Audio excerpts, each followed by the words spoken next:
थर जे इलाइक़े छाछरो में हारी कमेटी पारां ज़मीनुनि ते मुबैना कब्ज़नि ख़िलाफ़ एहतिजाजी रैली कढी वई ऐं रैली में औरतुनि बि शिरकत कई आहे।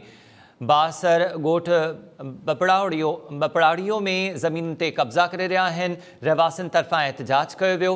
मुतालबो कयो वियो आहे मुतासिरनि तरफ़ां त इस्माइल समेजो ख़िलाफ़ कार्रवाई करे ज़मीनुनि तां कब्ज़ा ख़तमु कराया वञनि।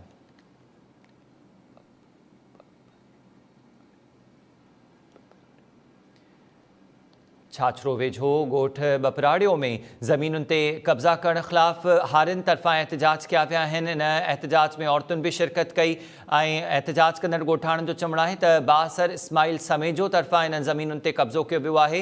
उन ख़िलाफ़ कार्रवाई करे ज़मीनुनि तां कब्ज़ा ख़तमु कराया वञनि। तफ़सील मालूम कयूं था अब्दुल जब्बार नोड़ियो खां। अब्दुल जब्बार, वधीक आगाह कजो। जी बिल्कुल अमीर, हारी कमेटी जे अॻुवाणनि पारां छाछरो में ॻोठ बपराड़ियो में जेका ज़मीन जे कब्ज़े ख़िलाफ़ ॻोठाणनि ऐं औरतुनि सां गॾु हिते जेका रैली कढी वई ऐं हुननि जी जेका अॻुवाणी कंदड़ छाछरो भरिसां ॻोठ बपराड़ियो आहे जिते ज़मीनुनि ते कब्ज़ा कया विया आहिनि बासरनि तरफ़ां। इलाइक़े वासियुनि एहतिजाज कयो आहे।